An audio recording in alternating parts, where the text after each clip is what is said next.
Thank you all for joining us. The mighty that you are, the mighty brigade that you represent.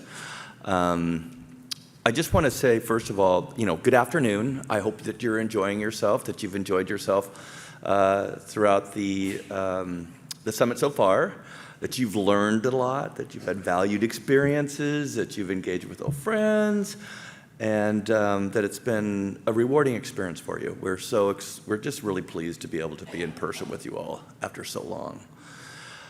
One of the things that I just wanted to say before we get into the program is just, when I think about my time as president, I think about all the years that I've spent in this profession, all the people that have helped me, and so many of those people are part of this association. And after beginning in the early 90s and arriving here at the early 2020s, I'll get that right. No, 2020s.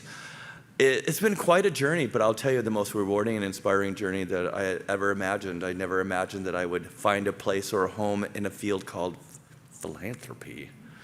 I was an IT guy, helping UCLA launch Advance. Remember Advance, some of you?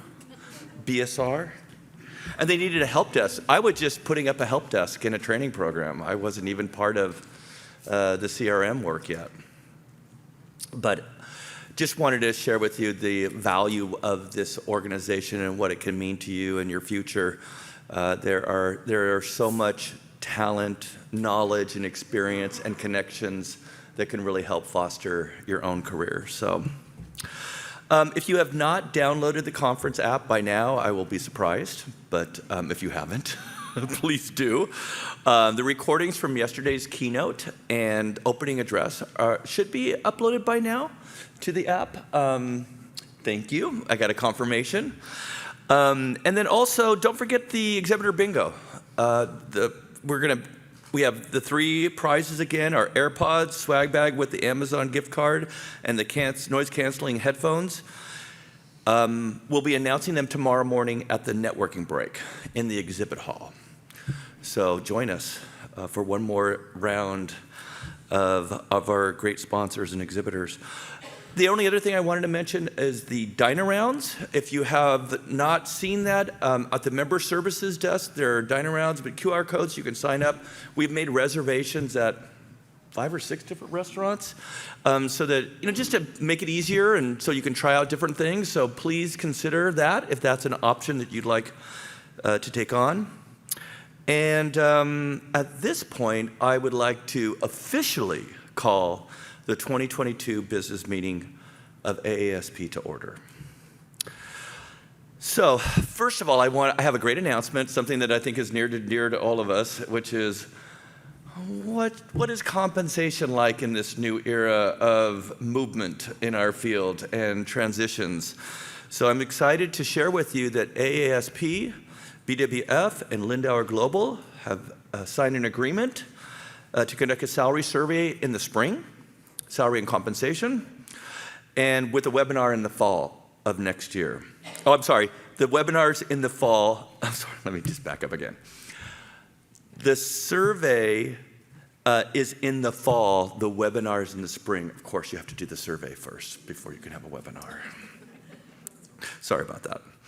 But anyway, I think something that we're all trying to noodle over or understand, what does compensation and salary look like in this era?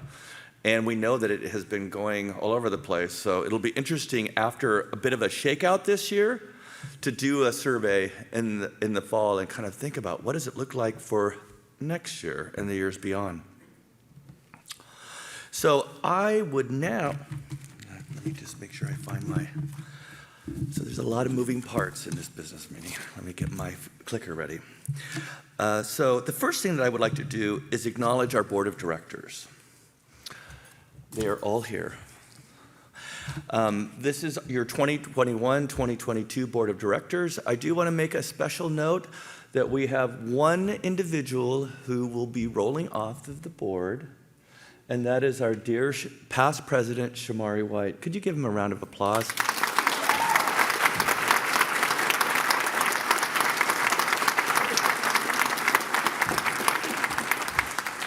Shamari has spent a decade on the board alone, above and beyond the years of service that he has given to this organization and our profession, and we are grateful for all that you've done.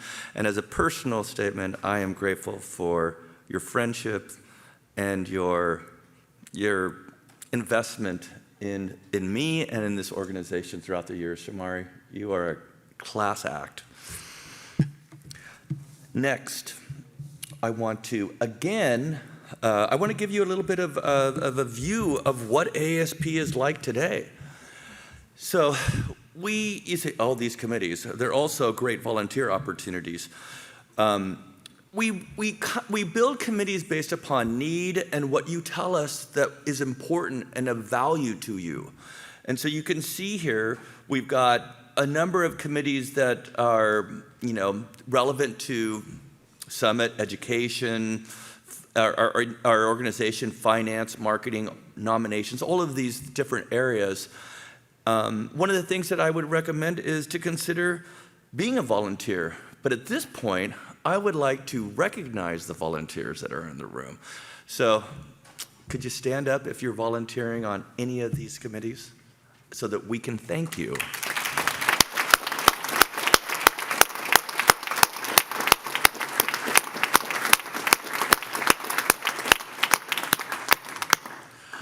This is a volunteer association, as you may or may not know, and everything that you see and everything that what you do, what you experience with us, whether it's a webinar or a best practice or podcast, workshop series, whatever it is being supported by volunteers.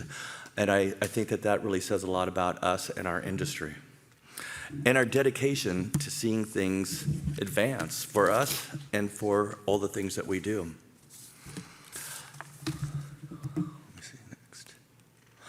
And then, got to thank our sponsors again. And our sponsors are members. That's something that I think is unique to this association, and it matters. We want our vendors and our solution providers and our consultants to be with us in our organization to help guide us, to help understand us, to hear what we are challenged by. Please give a round of applause for our sponsors.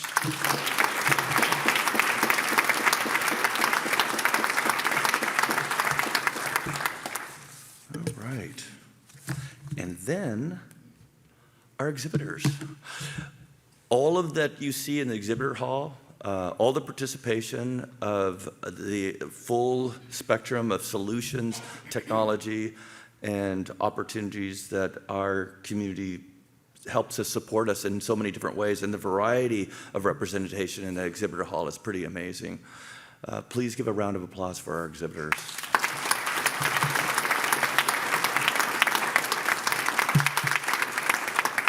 Now, I would like to move to our favorite topic, money. And at this point, I would like to introduce Teresa Goddard, our treasurer, and she's going to tell us a little bit about how we did financially this last year. Thanks, Wayne. We all count the zeros and the ones at some point in advancement services. I just wanted to thank everyone for coming, and thank you for standing by us in the last couple of years, especially our sponsors. I'd like to thank my committee, who through COVID and through uncertainty really came to the table in looking at budgets and what can we do and how can we reinforce our bottom line in creative ways, but actually looking at things with a very critical eye and looking at some brutal truths at the same time. If it wasn't for sponsors in 2020 when we made the decision to go virtual, they stuck by us, and so I'm forever indebted to them. As you know, Summit is sold out this year. We're able to keep costs down for everyone in terms of membership and the cost of the conference because of the sponsors and the continued support of our industry. What I'm showing you here is a trend line of our revenue, expenses, our net income, and our balance sheet for the last 3 years. And it shows pre-COVID, during COVID, and then we have hit several milestones that we didn't even anticipate in the last year or so. So it is just amazing, the trajectory that we are on right now, and that is, folks found us during COVID, came to an online webinar or conference, and I'm sure a lot of them are here today for the first time since we're back in person. So we want to provide those member benefits to everyone, and you'll hear more about the membership increases and educational opportunities, and a lot of that came out of COVID and came out of us really getting together and being creative with how we were going to continue offering everything to our membership. So that's the report. I'm happy to answer any questions, but thank you again for sticking with us through COVID and in the uncertainty, and you can see that we are much better in person, and we love it. Thank you so much.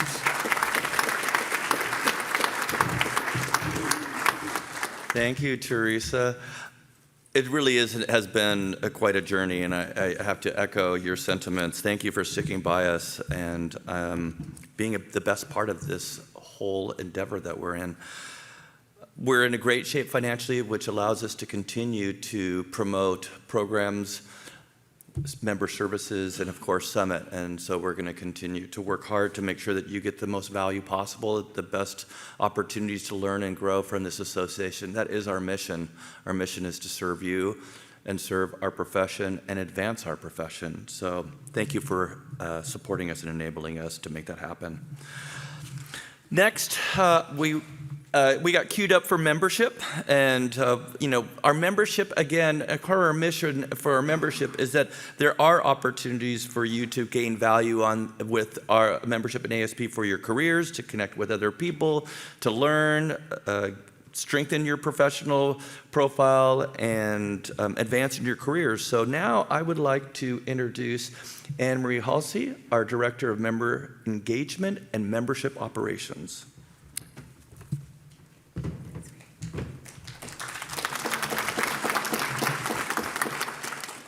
Thanks, Wayne. I'd like to thank Becky France and Kelly Travis for their leadership of the Member Engagement and Membership Operations Committees this year. The dedicated volunteers on these committees and the support of the board's executive committee made our 2022 highlights possible. As of the end of August 2022, we had 801 individual memberships. We have 354 organization memberships with 1,455 organization employee members. This is a 35% increase in organization employee members from 2021. So far this year, overall membership has seen a 30% increase when compared to where we were at the close of 2021. We currently have over 2,200 members.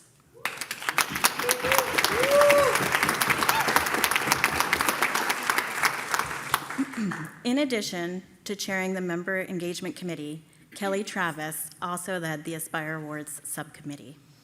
The Aspire Awards recognize significant contributions to our profession, and they are being awarded for the second time at this summit. The esteemed panel of judges selected 17 winners from an expanded pool of submissions. We are extremely proud of the growth of the awards program. The mentorship program was led by Emma Sonduk. She and her subcommittee facilitated our second virtual mentorship networking event featuring a panel of current mentorship participants and an opportunity for attendees to ask questions and participate in small groups. We also launched and managed the Summit Buddy program to help improve the Summit experience for our members. Tamsin Burns led our volunteer engagement effort, which this year focused on overall volunteer experience, including ease of sign-up, onboarding, and recognition. As we look forward to 2023, we hope to continue our momentum and work with other groups, associations, and industry partners to promote AASP membership to new audiences, as well as continue our focus on current member renewals. We hope to continue to expand member engagement opportunities, plan for an update to the AASP survey, and continue to grow the Aspire Awards.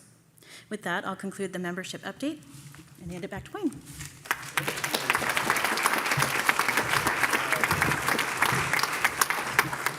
We never stop thinking of how we can better serve all of you and support you in creating valued opportunities. And I think of value when I hear that report, and thank you so much.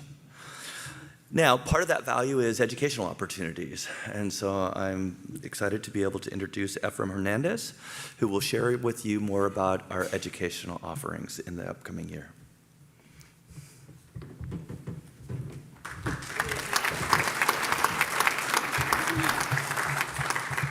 Thank you, Wayne. First, I would like to thank all of our chairs in the Education Committee, starting with Gail Ferris, our Chair of Education. Thank you, Gail, for everything. John Thorson, our Chair of Best Practices and Webinar. And Wayne, you, our Chair of the Summer Series. So now here, I'm going to talk about some of the highlights during calendar year 2022, and we'll talk about looking forward to 2023.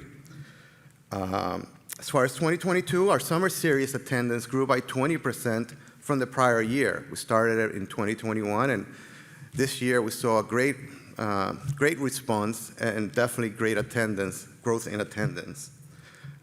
We also produced 12 or new updated best practices, and we are also working on streamlining our review of best practices and submission throughout the year. And again, we'll try to get better at it next year. So we're definitely working on that. Looking forward towards next year, we're working on planning next year's summer series. And details will be coming soon regarding the dates, the theme, and all that fun stuff that, again, makes a great summer series. So keep an eye out for that. We're also planning on hosting 5 webinars, which will include the popularly attended webinar on IRS given by John Taylor. So that will be coming also next year, along with other webinars as well. We have also added new volunteers to all our committees, subcommittees. But especially, we have appointed a new chair for best practices and webinars, and that is Serena Livingston, who will be taking on for John Thorson starting in 2023. And again, we're looking forward to letting you all know what those webinars will be and getting them on your calendars so you will be able to see what's coming ahead in 2023. I also want to talk about podcasts, but in regards to podcasts, I do want to recognize all the work of the Technology Committee and Dwight Dozier, who oversees that. They're in charge of putting those podcasts together from beginning to end, and they do a great job at it. Some of the highlights regarding those is that we have had over 15 episodes with over 2,800 downloads, and not just downloads, locally, I mean, from the U.S., but from all over the world. So people, we're being heard all over the world. Also, they're working on planning to deliver new episodes and new contents for the remainder of this year, but also looking for the year ahead and delivering some new content and new podcasts. So be on the, keep your ears open for them. With that concludes my report for the Education Committee. Wayne, thank you. Thank you. Thank you, Ephraim. Education is where my education and best practices is where my volunteer opportunities began, and it's always near and dear to my heart. Ephraim, it's great to hear that we continue to expand our offerings and consider new opportunities in that realm. Thank you. Well, within the context of education, we have what we would definitely consider first-class, one-of-a-kind summit. And I hope that you are enjoying a return to the in-person version. And at that, I would like to introduce our summit, our director of Summit, our Summit chair, Jessica Laborde, who will share you a little bit about how Summit has been going. Hello, everybody. I'm so glad to see you in person. I hope that you, as Wayne said, are enjoying yourself. Can you click? That's okay. Thank you. So some highlights from this year's summit that you're currently experiencing. We did sell out about 4 weeks ahead of time, which was wild and the first time we've ever done this. This is our biggest in-person summit ever. So congratulations to all of you for making it that way, right? We do have 5 scholarship recipients that we awarded from across all nonprofit sectors so that we can sort of expand our reach and make sure that Summit is accessible to everybody. We did start the Summit Buddies program this year. Raise your hand if you're a Summit Buddy or you have a Summit Buddy. So many, and it's so great. So I do want to thank the membership committee for running that whole program. They've done just such a great job. So we also introduced Summit Navigate, which is our new free of cost pre-conference to introduce you to Summit, to introduce you to AASP if you need that introduction. And in this case, because as you've learned, this is a fairly large hotel with a lot of different spaces, also introduce you to the space itself. So we'll continue to do that in the future and continue to refine it. And we've also added in-person social events. So if any of you have joined us for our past summits that were virtual, we added virtual social events so that you could engage with each other in a more sort of organic, casual way. And so we've added these social events in person now as well, and I hope that you are enjoying them. We had the French Quarter walking tour last night, and we have a distillery tour tonight. So I hope you're participating in those and you're enjoying them. And of course, puppies. So yeah, I can't agree more. Can't agree more. So that will be during lunch and at the next networking break, both. So don't rush the puppies. Be cool. Everybody just be cool. Plenty of time, plenty of space for the puppies, but those are coming. We are looking forward to next year. We'll be going back to our old stomping grounds in Chicago for one more year at the Chicago Hilton, and we are nailing down those dates now, but it will be the week of September 25th. So stay tuned for more information on that. And of course, if you have any questions, any comments, please, we welcome your feedback. As you all know, feedback is a gift. So make sure you are filling out your surveys, both for your individual sessions as well as for the summit as a whole, which will come to you after the conference. Thank you so much for being here.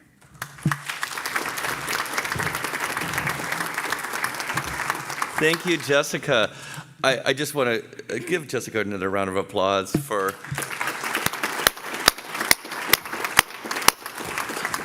Jessica has taken us through virtual summits and in-person summits.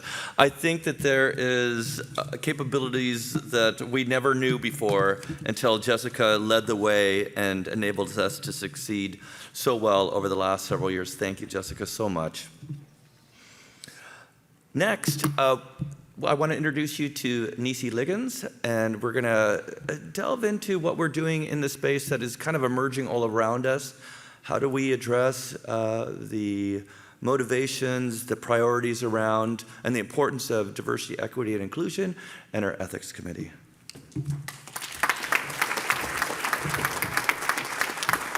Thank you, Wayne. The Ethics Committee, under the leadership of Blake McIver, continues to provide resources to our ASP members through the Ethics Portal, Articles and Aspirations, and Sessions at Summit. You can submit any of your ethical questions that you have to the portal, and the committee will address them anonymously. Should you choose, the committee will also meet with you and help sort out your concerns. However, in the words of John Taylor, we are not lawyers.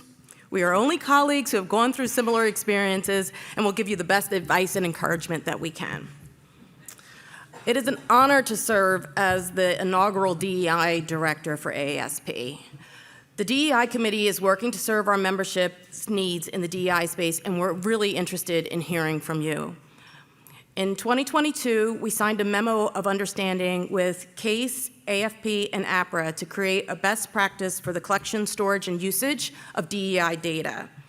We have since been joined by ADRP, AHP, and a member of the academic community committed to DEI. Verit Siegel spoke this morning about the initiative earlier today. If you were unable to attend this session, please find me, please find Verid. We also have a couple board members up here who are on the DEI committee, so just find us and let us know that you're interested and that you want to help out. We're really looking to hear from you so that when we publish this best practice, it has all of your concerns and needs addressed. Thank you.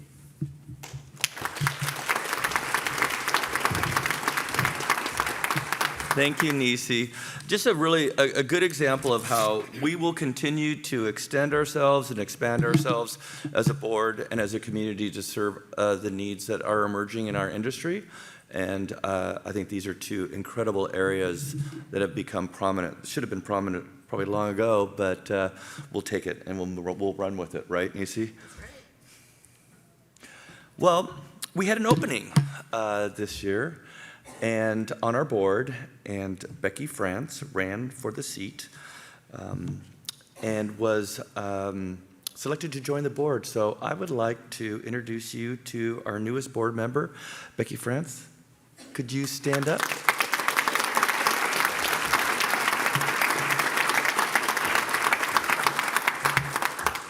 Becky comes on as our Director of Membership Operations, and it really is a testament to how strongly we believe it is important to serve our members and continue to expand and really invest in what we're providing to you all.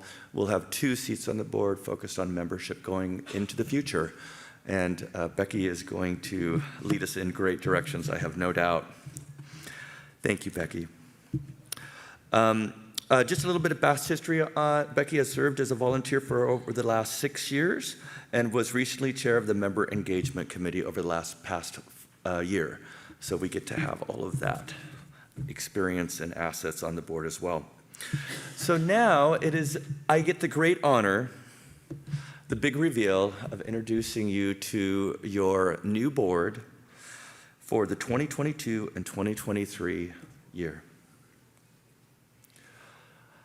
Please, a round of applause for our new board. Our board represents our new president, Jessica Laborde, our new vice president and president-elect, Mark Walcott. I will take over the seat that's being warmed by me by my dear friend Shamari as the past president. And as you can see, we have Becky France in our new role of Director of Membership Operations. Teresa Goddard will continue as your treasurer, Anne Marie Halsey as our secretary and our director of membership engagement, Terry Callahan as the director of partnerships, Dwight Dozier as the director of technology, Sarah Thomas, our director of marketing, Nisi Liggins, our director of DEI and ethics, Ephraim Hernandez, our director of education, and John Taylor, our esteemed ex officio. Please give them a round of applause.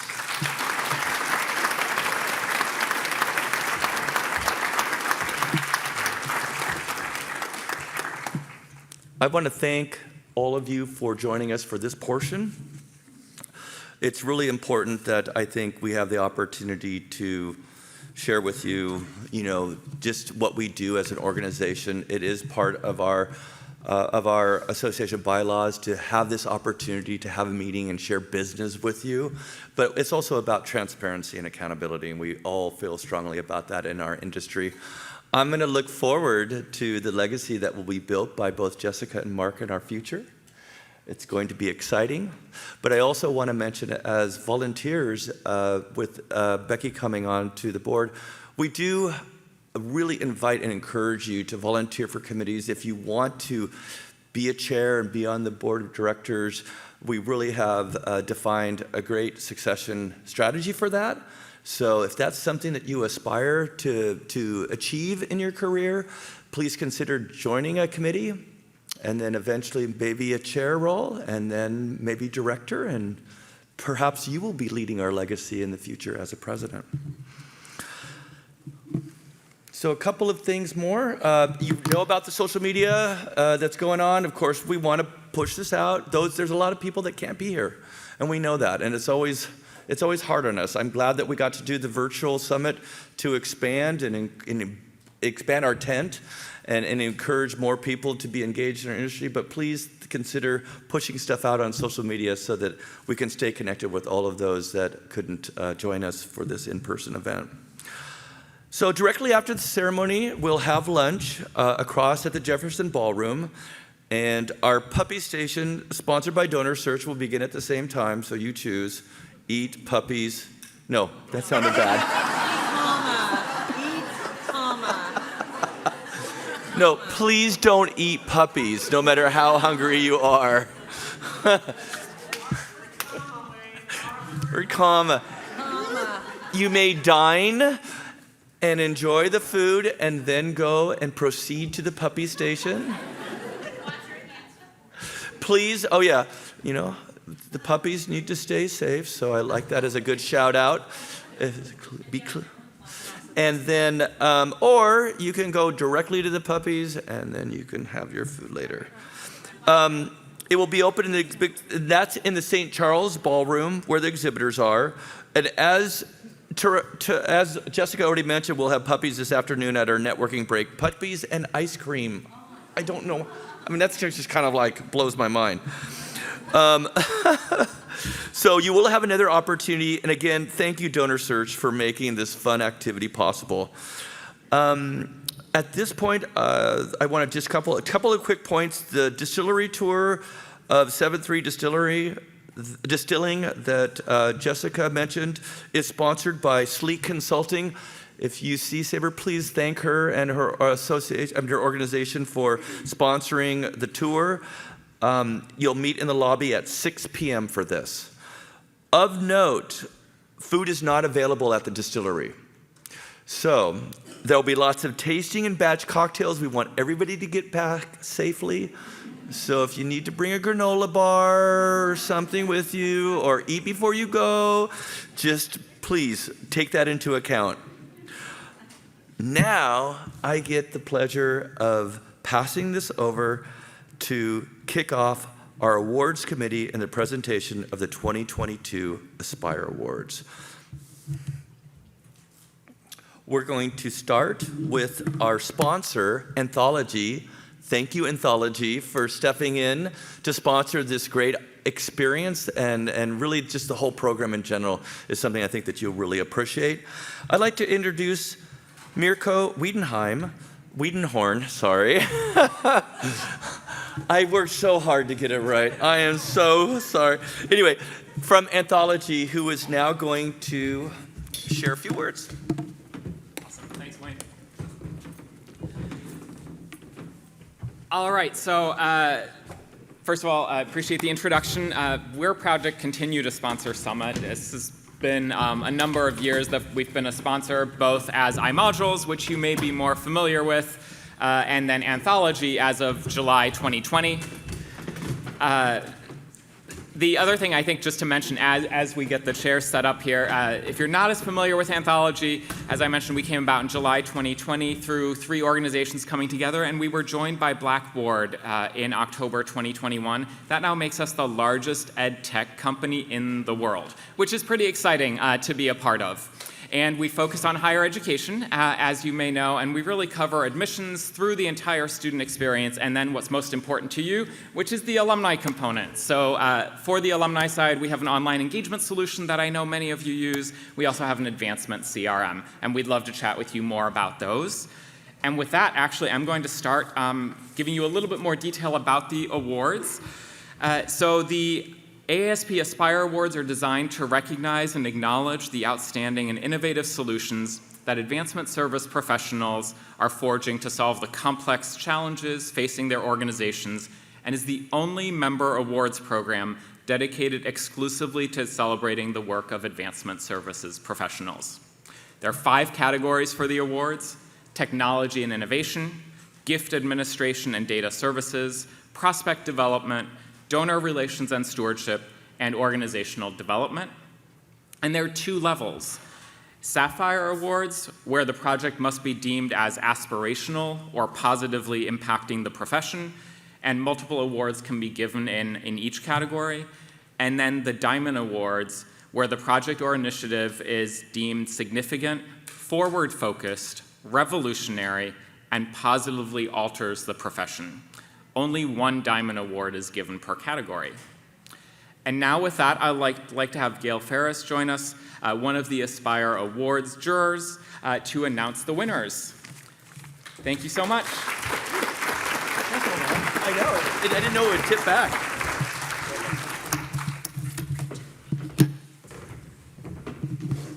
Thanks so much, Mirko, and thank you all for coming to the awards ceremony today. It was A real honor for me to be one of the jurors looking at an amazing, amazing batch of submissions from many of you for these awards. What we'll go over now is really the creme de creme that the jurors came up with, the awards that really, as Mirko described, the categories, are the things that really stood out to those of us who were jurors. It was not an easy job. There were a lot of submissions, and we took the job very seriously, but now wanted to have a chance really to go over with you the actual recipients of the awards in this case. Award recipients, as we call your institution, if you'll come on up, Kelly will see you here with the award, and then stop and have a little picture with Wayne. All right. Up first is in the technology and innovation category. Sapphire recipient is Children's Hospital of Philadelphia Foundation for their project, Reinventing Grateful Family Pipeline through Machine Learning and Big Data.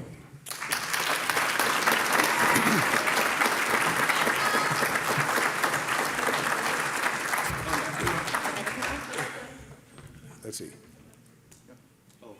Oh, you went one ahead. You're teasing everybody else. How about that one? You got one ahead? How are we on submissions here? There we are. Good, good, good. Can't chew bubble gum and walk at the same time. All right. Let me tell you a little bit more about that particular grant, that particular submission that was interesting.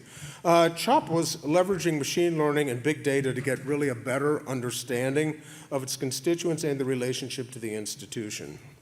And they learned that combining wealth, experience, and psychology allowed the foundation really to build predictive models that targeted constituents who are not able to donate but may be more likely to engage philanthropically as well as to donate.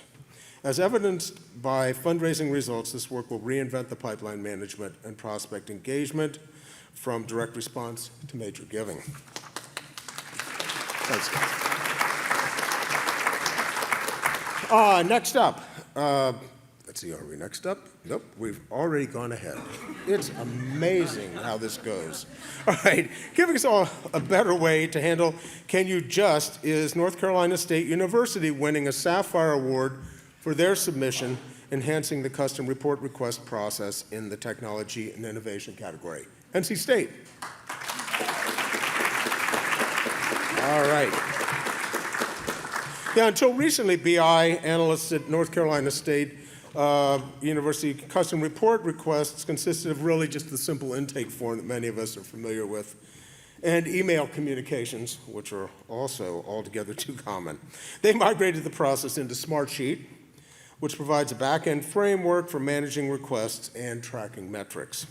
They also built sophisticated automations for efficiency and developed extensive web content to help end users leverage all the reporting tools offered.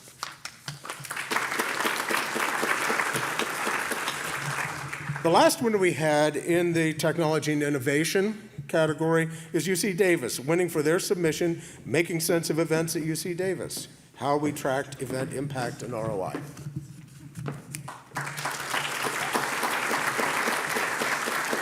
So in order for them to meet the strategic plan metric on their ROI for events, Davis took a three-prong approach to the project. They nailed down the data capture process, determined a place to store the data in advance, and build a dynamic visual report. The end result serves as a model for other event units across the campus, not just advancement.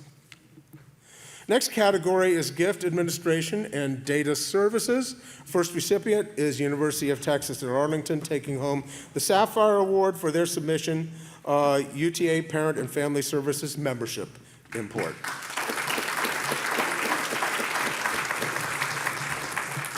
Previously, parent records and membership records gifts were added from paper forms through a manual process. During the pandemic, more options for remote orientation were offered, and the applications for membership then naturally moved to an online system built and maintained by their IT group. Advancement Services was able to take the applications and create an import for all records and memberships, cutting down data entry considerably.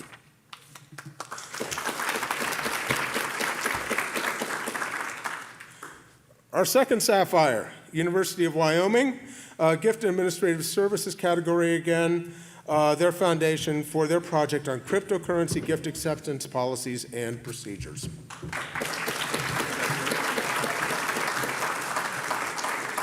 Since the foundation began accepting gifts of cryptocurrency, they've accepted over 52 gifts, including making it part of their annual Giving Day initiative. During 2021 Giving Day, they accepted and processed 15 cryptocurrency gifts. And it was possible because the university had instituted a new platform that offered them the option to select a large variety of crypto gifts and a more customizable intake process. The addition of cryptocurrency also compelled the foundation to make changes to their gift acceptance policy.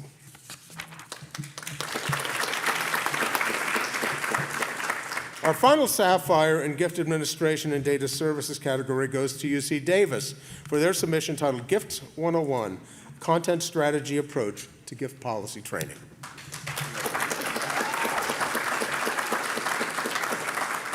The team at Davis really noticed a gap in the knowledge around GREAT, their homegrown web-based gift acceptance and tracking system. They designed Gifts 101 to both share the necessary information, but also to build a report with the end users. They achieved this by breaking down the business of accepting and processing gifts at UC Davis into core concepts and translated policies into plain language. Gifts 101 is a set of over 140 slides and hope they do that in more than one seating, of 140 slides and accompanying speaker notes and scripts delivered synchronously over Zoom once every quarter. They're seeing less guesswork in the gifts submitted to GREAT and more of a willingness to reach out to their gifts team with questions.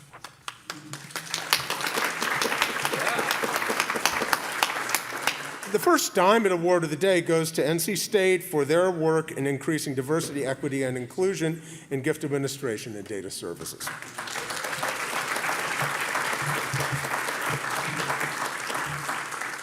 The requests that they were getting for DEI-focused funds from internal and external parties significantly increased at NC State.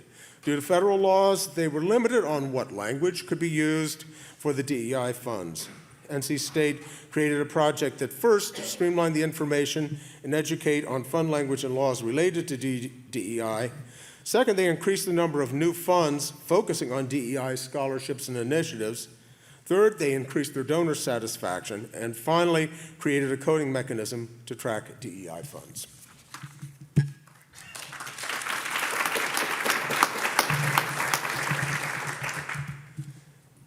Next category, we are now off to prospect development. And with Florida International University taking home the Sapphire for their submission titled Prescriptive Actions with Live Actionable Dashboards. For this project, FYU created an aggregation of different dashboards that get delivered to the development officers by email with different analytics, reminders, and highlights of areas needing attention related to their assigned prospects in their portfolios. The dashboards provide the development officers with key information so they can be proactive and take actions based on the items displayed.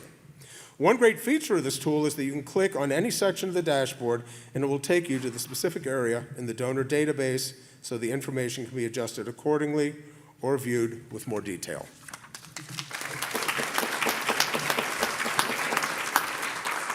Second Sapphire in prospect development goes to Wesleyan University for their project that all is Googled isn't gold, a prospect identification and management system. Through this submission, Wesleyan prospect team shares how they built a new prospect identification and management system. With this new tool, they were able to improve responsiveness, boost team morale, and balance reactive and proactive work. Wouldn't we all like to do that?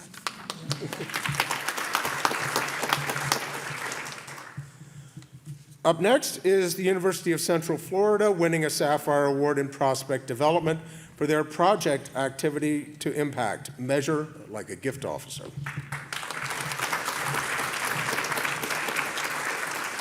With this project, UCF sought to identify an efficient and effective means of measuring and reporting productivity and customer service indicators, understanding utilization of deliverables by colleagues, and demonstrating team impact on fundraising outcomes. They built a sophisticated dashboard in Tableau by tracking all of the prospect development work within BBCRM and applying gift officer metrics.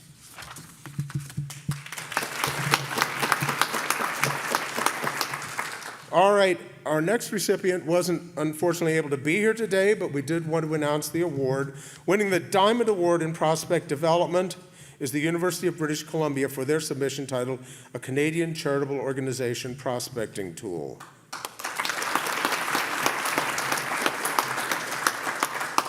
UBC created an innovative tool for the efficient and effective searching through 86,000 registered Canadian charitable organizations by philanthropic capacity and interest. The dashboard tool is based on publicly available data from Canadian Revenue Agency, with each organization's philanthropic capacity estimated from its reported gift information and with its philanthropic interests are based on its programming description.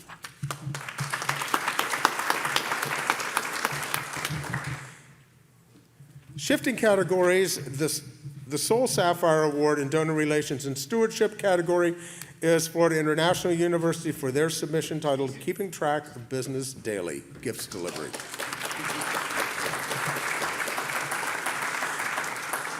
The FIU team built a daily gift log tailored to each gift officer using their data warehouse and SSRS. The implementation of the daily gift summary also allowed the fundraisers to be aware of related gift transactions and be proactive, addressing discrepancies and stewardship plans.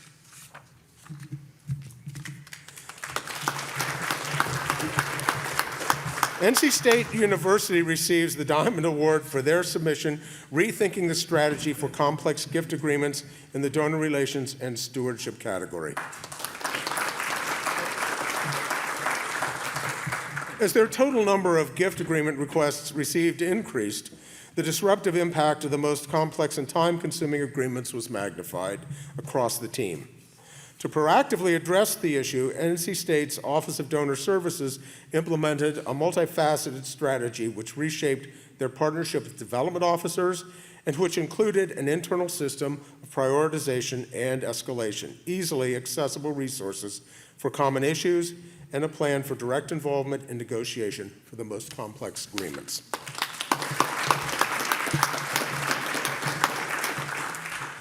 The Sapphire Award in Organization Development is Children's Hospital of Philadelphia Foundation for their project Comprehensive Response to Staff Burnout.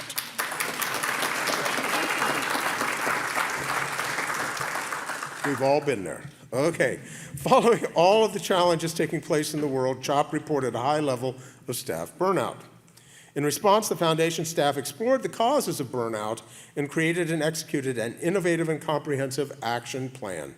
The action plan focused on 3 themes and was supported by 12 activities, all of which were developed and rolled out within 8 months.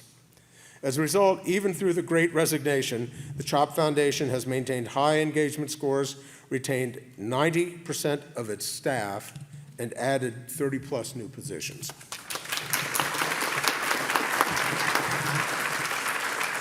The next recipient, unfortunately, also could not be here. They're the second Sapphire Award in Organization Development category, going to Geisinger Health Foundation for their submission titled How Geisinger Health Foundation Changed the Dynamic of Advancement Services. Geisinger identified a need to enhance its operational efficiencies and improve its advancement services infrastructure.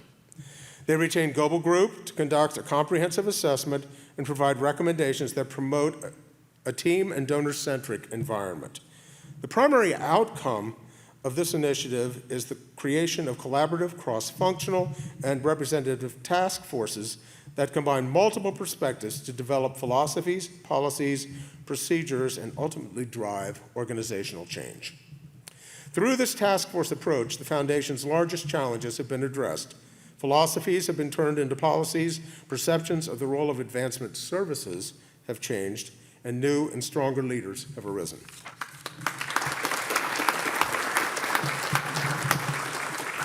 The final Sapphire Award in Organizational Development category goes to NC State for their submission establishing effective data and technology governance.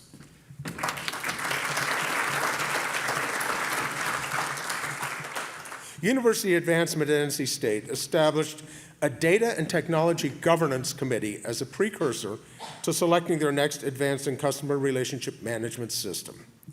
charged with approving technology acquisitions, prioritizing technology projects, and owning all advancement data.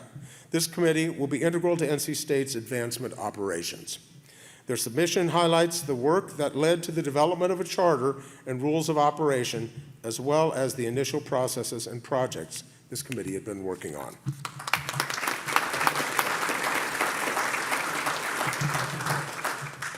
Our final diamond winner of the day is the Environmental Defense Fund for their submission EDF plus ERP equals enterprise evolution.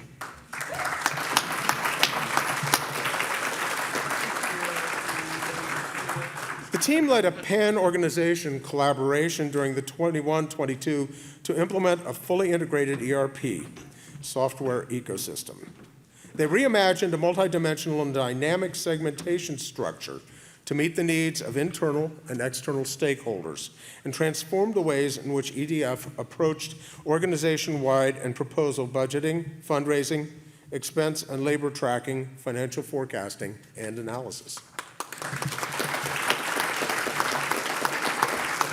And that, my friends, winds this up and is the only thing that stands between the puppies, your lunch, and you. Thanks very much to all of the jurors who did help to judge the awards. And again, thanks to all of your institutions that submitted proposals on this.